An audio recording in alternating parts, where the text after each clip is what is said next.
If you happen to identify as being somebody who tends to be on the more optimistic side or very glasses half full energy, you might be struggling between the Enneagram Type 7 and the Enneagram Type 9.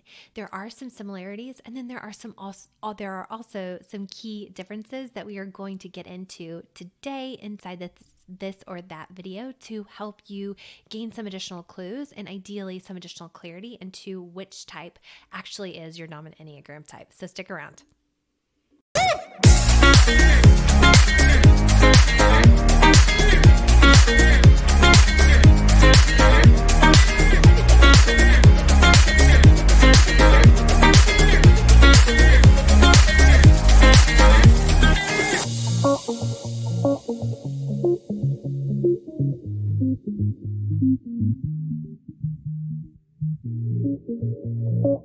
Is the thing that makes a 7 a 7 and the thing that makes a 9 a 9 is that core driver. And so for the Type 7, they are striving to feel excited and happy and satisfied and fulfilled. And they are really focused on the possibilities in life, new ideas, exciting experiences, and really keeping others entertained while having fun.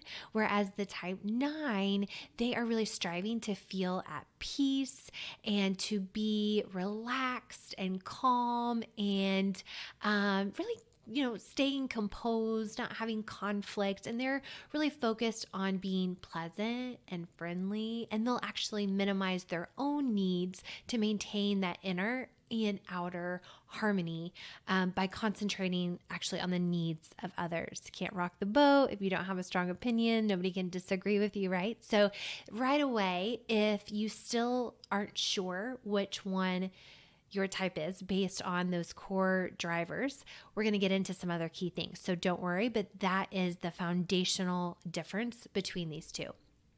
The other thing to look at is how you experience optimism. So both of these tend to be very optimistic energies on the Enneagram. Type 7 maybe being a little bit more optimistic, but both up there, along with the Type 2 is in that optimistic kind of positive outlook triad, where you tend to look at the glasses half full. A Type 2 is probably the least optimistic out of all of these, thinking, not that they're not, it's just, I'm here to help and everything's going to be okay because I'm here to help. Whereas the Type 7 and Type 9 really do kind of have like, everything's going to work out, everything's going to be okay. A difference though is how they present that optimism. A Type 9 is going to have more of a relaxed, kind of laid back optimism to that energy, that optimistic energy, whereas a Type 7 is going to bring more enthusiastic optimism, have some more excited feeling type of optimism. So one might resonate with you more than the other when we even just lay it out like that. A third thing to look at is how you experience and the narrative that you have around being interrupted or interruptions in general. Here's what I mean by that. So a Type 7, they are all about ideas and co-creating and coming up with new innovative possibilities, and it's really fun to brainstorm, especially when there's somebody else. So when you're sharing a new idea with somebody and they maybe interrupt with another idea or a question, or as long as it's not crushing their dreams and possibilities, it's going to actually get them more excited. They're going to almost welcome the interruptions because it feels like, oh my God, what are we doing here? We're creating something fun. We're a sounding board. We're brainstorming. We're putting it on the whiteboard. Like brainstorming is a Type 7's love language. And so to be able to get to do that with somebody, even if they're interrupting or not, they're not going to experience it as rude or negative in any way. It's going to feel like, oh my God, we're building something together. Whereas the Type 9, who tends to already struggle with feeling invisible, like their opinion doesn't matter, and who very rarely will speak up, when they do speak up and have something to say, to be interrupted is going to feel frustrating.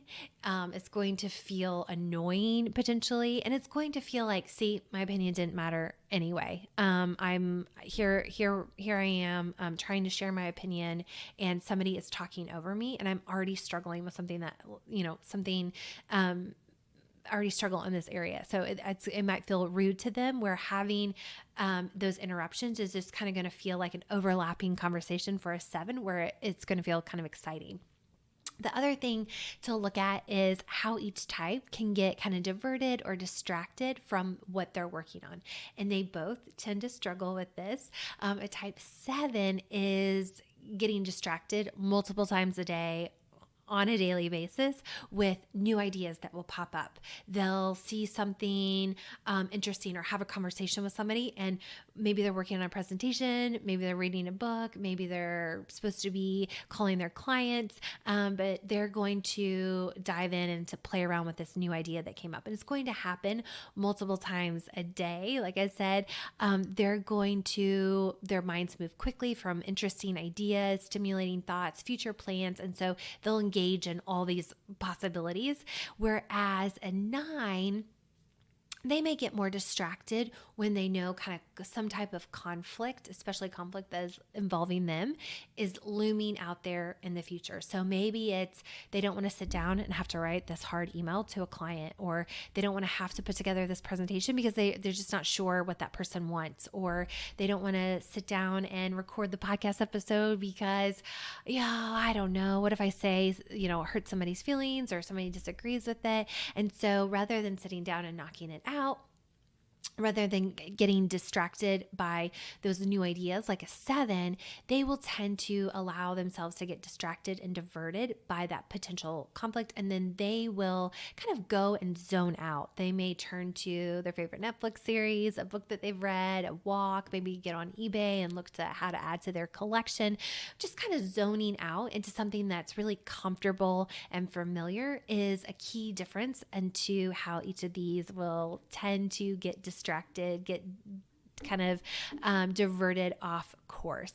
The other thing to look at is how each of these types deals with going after what they want and getting their needs met. The type 7 is in that assertive stance where they are going far and fast and very future focused and taking lots of action, maybe even bordering sometimes impulsiveness, but really taking those risks and that action. Our 3s and our 8s are in this grouping with the type 7. The other side of this is the withdrawn stance, where our type 9s are hanging out with the 4s and the 5s. And inside this stance, they tend to be a little bit more past oriented, thinking, how did this go last time? Which has a lot of benefits, right? Because you want to be reflective. You want to be thoughtful to not keep making the same mistake over and over. So you have that reflection, but then you also have potentially risking the story that you'll keep repeating and repeating because of what happened in the past. Oh, we did it this way in the past, or they thought this thing in the past, or I did it this way. It didn't work out. I don't want to take the risk of that happening again. They tend to also go within and get their needs met, get their get their needs met, I guess is a good way of saying that, in that aren't necessarily looking for outside action, or they aren't necessarily looking for somebody else outside of them to tell them how they're doing. They're truly kind of going within and living in, potentially for 9s especially, that kind of fantasy world where everything's fine and no conflict is happening, and just going to maintain that like inner relaxation. And both the assertive and the withdrawn have those pros and cons. Ideally, you want to be bringing in all 3, but there is one where you tend to more naturally go to. And so that is something to consider. The last thing to consider when you're trying to narrow down, am I a 7 or am I a 9, is where you go to in stress. And this usually brings a lot of clarity for any type. And today we're going to look at it for the 7 and the 9. So as a type 7, you are striving to feel excited and happy and satisfied, like we kind of talked about, collecting those experiences. However, when you're in stress, you tend to make a lateral shift to the type 1 stress energy, where when you normally are really flexible and free-spirited and flowing, you're going to bring in the really structure, the or a lot of structure, maybe a lot of discipline, kind of overcompensate for what you view as too flexible, maybe in that place of health, and be critical, judgmental of others and yourself. So that's something to pay attention to. Sometimes too, your growth arrow is something to look at. And for the type 7, it's that type 5 energy. And what's so cool is that, being a type 7, when you can bring in the structure and the discipline of the 1 and the focus and the thoughtfulness and the intention of that 5, what an amazing recipe. What a powerful recipe where you have all 3 of those energies. And for the 7, you may tend to neglect that 5 energy because you see it as dull, as boring, as maybe just kind of like, oh, there's no passion. They're just so methodical and analytical. But that is exactly what that type 7 energy will need a lot of times to be really powerful and influential and be able to bring their vision to the world. They need that focus, right? And same thing is true for the type 9. They have an arrow to the 6 and the type 3. So the type 6 looking to find safety and security, and the type 3 looking to be outstanding and successful and accomplished. And so they can draw on the strengths of both of those. But what tends to happen a lot of times for the 9, after they have exhausted their own defense mechanisms and coping strategies, is they'll make a lateral move to the type 6 stress tendencies, which for a 6 is that anxiety, is that worry, is that need for certainty. So typically a type 9 is very much go with the flow, is very much open to sitting in the gray, to having all kinds of options and just going with the flow. But in times of stress, they may feel like, no, I need to know for sure this is the right thing to do. This is the right answer. I don't want to be in sort of in any ambiguity. There we go. I don't think I said that right, but I know you know what I mean. And then when they are really growing, you'll see them start to step into that spotlight a little bit more, taking on that 3 energy of being okay with being in the front of the room. And what an amazing pairing here with the 9 energy, the 3 energy, and the 6 energy.